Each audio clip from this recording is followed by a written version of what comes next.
Good evening and welcome to Poland Daily News. I'm Nicholas Richardson. The search for the Russian object that landed on Polish territory yesterday is underway.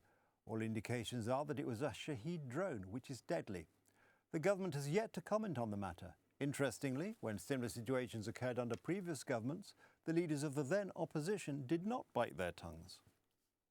Another violation of Polish airspace has been spotted around the world. A spokeswoman for the North Atlantic Treaty Organization commented on the incident. While we do not have information indicating that this was a direct attack by Russia on the Allies, these acts are irresponsible and potentially dangerous. The world sees the issue, the Polish government does not. The Ministry of Defense has still not released any announcement.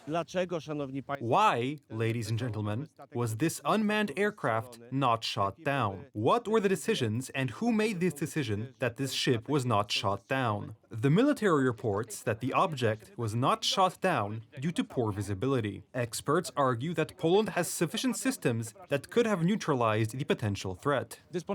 We also have at our disposal the amended Law on Defense of the State Border, which allows us to fight such targets also in peacetime, that is, the full instrumentarium of both legal and technical to ensure Poland's security. Among other things, Poland has a modern Patriot defense system, which was purchased by the Law and Justice government.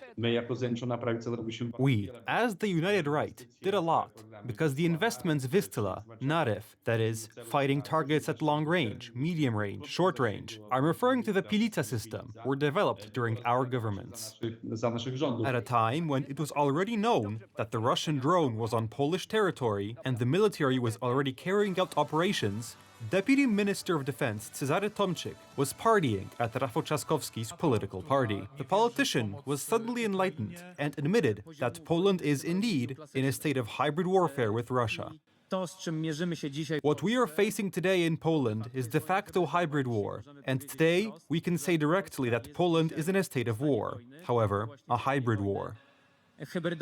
When Belarusian helicopters crossed Polish airspace a year ago, politicians in Donald Tusk's camp thundered and called for the resignation of then National Defense Minister Mariusz Błaszczak. Radosław Sikorski even argued that the helicopters should have been shot down. If those helicopters were flying on the Polish side for 10 minutes, then there was plenty of time to shoot them down. So you think they should have been shot down? Well, what if the Wagner Group had crossed the border? What would you have done with it? Today, one searches for similar declarations in vain. I think that, since the Deputy Defense Minister is silent today, well, the Foreign Minister will speak up.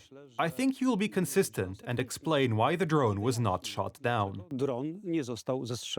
This is not the first such situation in recent months. Last December, a Russian missile violated Polish airspace. Russian spy balloons have also been found several times before, and there may be more and more such incidents. The question is, what the security of Poland's skies would look like today if Donald Tusk had not blocked the construction of a modern American missile shield in Poland during his first term in office. Paweł Błoch, Republika. Nearly 100 missiles and drones in the air and alerts in more than a dozen cities across the country. The Russians have once again struck Ukraine from the air. It is already known that at least 5 people were killed and dozens wounded in the attack. Kiev is appealing to the West for long-range missiles so as to hit the places from where the planes and drones attacking Ukraine are taking off. Another night of airstrikes. And more victims of the Russian attack. 80 Shahed drones and 10 cruise missiles in the air this time. Today, Ukraine has no chance to stop such an attack. Russian airfields are out of range of Ukrainian missile systems. Hence, Kiev's appeal for permission to use such weapons. Each of these strikes repeatedly brings us back to the issue of long-range strikes, the need to ensure that our defense forces have enough long-range weapons to destroy terrorists precisely in their strike areas. For Kiev, the possibility of such weapons could completely change the situation on the battlefield. What is at stake is the precise shelling not only of airfields or Russian military bases, but also of logistics hubs supplying the front. I think this would change the rules of the game. because we would be able to strike where Russia doesn't expect it today. Their large area is an advantage in manpower and resources, but it could also be a disadvantage if we are talking about defending such a large territory. Already today, Ukraine is managing to hit the Russian hinterland. The Proletarsk refinery in the Rostov region is burning for the 10th day. Information about the losses appears on Russian social media channels. One of the most popular such platforms in Russia is Telegram, an instant messaging service founded by Pavel Durov, a Russian billionaire with a French passport. Durov was just arrested in Paris by French services. Everything points to the context in general moderation of the portal's operation, because Telegram, like other media, was accused that moderation does not exist, that it is a tool for drug traffickers and various kinds of human traffickers. It is unclear why Durov decided to travel to France in the first place. He knew he was being watched closely by Paris. According to analysts, he could have gone along with the deal, which could have had dire consequences for Moscow. This is a gold mine of knowledge that would likely hurt the Russian side, both in terms of frontline operations and the network of Russian spies operating in Western Europe. Telegram, called a virtual battlefield by some commentators, has the ability to encrypt conversations between specific individuals, which is used by Russian soldiers on the front lines, but also by terrorist groups, for example. For Western intelligence services, it is not only a treasure trove of knowledge, but also, above all, a source of personal data of individual users. Kamil Czaska, Republika. South African media report that a €44 million Polish order for large caliber artillery ammunition to be carried out by a South African subsidiary of a German arms company has been blocked. The reason is said to be fears by the authorities in Pretoria that the ammunition could be used against Russia. Poland's order for thousands of 155mm caliber artillery ammunition from the South African subsidiary of Germany's Rheinmetall has been blocked by authorities in the city of Pretoria, according to South African news portal Med Africa. Companies make the product, but at the end of the day it's always the administration of the country that allows or blocks exports. According to reports from South Africa, a €44 million Polish order has now been put on hold for at least a year, but it is unclear whether the contract will ever be completed. There was a whole team of South Africans in Moscow discussing issues of cooperation between South Africa and the Russian Federation, although South Africa is supposedly trying to be neutral. The South African agency that suspended the contract did not give a specific reason, but it is widely believed that South Africa, an ally of Russia, is concerned that the ammunition will fall into the hands of Russia's opponents. South Africa has been officially neutral since the Russian attack on Ukraine, but South African troops have conducted joint maneuvers with the Russian Navy. Dependence on imports from such countries is certainly not a good idea. It would be much better to do what we have proposed, which is to build our own factories. Interestingly, the factory that was supposed to produce artillery ammunition for Poland belongs to the German company Rheinmetall, the same company that recently received millions of euros from an EU program to speed up ammunition production. The task of the Polish authorities is to start the production of ammunition in Poland as soon as possible, preferably in cooperation with the United States or South Korea. When I was Minister of National Defense, talks were advanced on the transfer of technology from South Korea for the production of 155mm ammunition. It looks as though the Tusk government is blocking the expansion of artillery ammunition production capacity in Poland, the National Ammunition Reserve project planned under the United Right.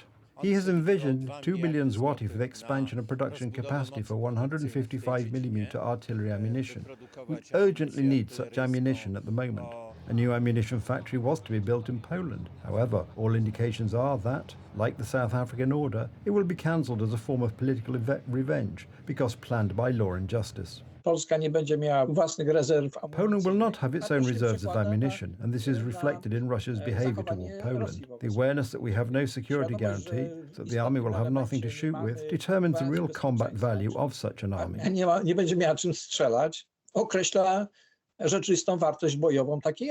Therefore, the government should do everything possible to increase the production of artillery ammunition necessary for Poland's defence as soon as possible. Radosław Jankiewicz, TV Republika. NATO Secretary-General has appointed Tarja Yaokola as Assistant Secretary-General for Defence Investment, a position that she will assume on the 2nd of September. Finland is the youngest member of NATO but already has such a high position within the alliance. A Pole, former Polish ambassador to NATO in Brussels Tomasz Siatkowski, was seriously considered for the post. As a result of the political power games of the current government, his credibility in the eyes of the alliance has been destroyed. Why is the government pursuing a personnel policy that runs counter to Poland's interests? Przez politykę kadrową ministerstwa. As a result of the personnel policy of the Ministry of Foreign Affairs and the decision of Donald Tusk, Poland has lost its chance for a high position within the NATO structures. Finland, which is new to the alliance structures, is taking over. Why is the government pursuing a policy that bypasses the interests of its own country? Naszego państwa. Dzisiaj sprawdza. Finowie cieszą się bardzo z tego sukcesu. The Finns, rejoicing at this success, emphasize that it is remarkable because they are actually getting a share in NATO's top leadership after only 1 year of membership. W ścisłym kierownictwie paktu. It was Tomasz Siatkowski who had a good chance to take the post of NATO Deputy Secretary-General for Defence Investment, including arms purchases and army modernisation. At the same time, Minister Coordinator of Special Services Tomasz Siemoniak questioned his credibility, suggesting that there were ambiguities about his security clearance, the process that gives him access to classified information. Nigdy nie powinien zostać Siatkowski should never have become ambassador and should return to Warsaw as soon as possible. The Polish Prime Minister's statement on the matter was akin to pouring water on an oil fire. Co gorsza, pojawiły się nawet. To make matters worse, there were even suggestions that Mr. Siatkowski would be the president's candidate for one of the top NATO posts. And yes, there was a danger that he might have won.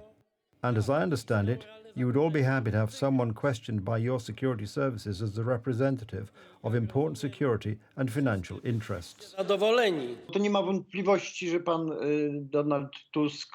There is no doubt that Mr. Donald Tusk made a decision aimed at preventing the representation of Poland in NATO.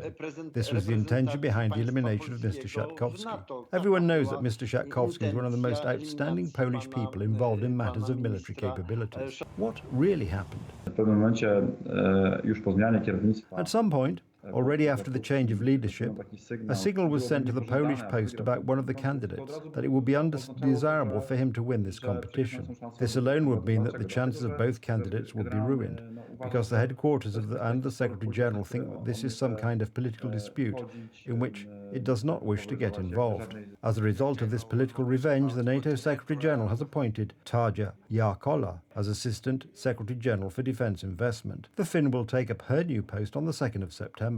And at a time of war on its eastern flank, NATO needs to increase member states' defence spending. President Andrzej Duda's call was backed by the current frontrunner in the US presidential race. I'll insist that every NATO nation must spend at least 3%. You have to go up to 3%. 2% is the steal of the century, especially when we're paying for it. You know, we pay for them. Ta decyzja pana prezydenta Trumpa. This decision by President Trump is part of a joint policy with Polish President Andrzej Duda. They discussed it at a joint meeting in the United States a month ago.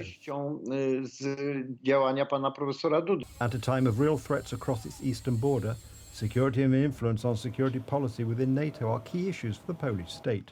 The Tusk government seems to prioritize political revenge over these existential issues. Edyta Holdinska, TV Republika. That's the news. Thank you for watching, and from me, it's have a good night and a better tomorrow.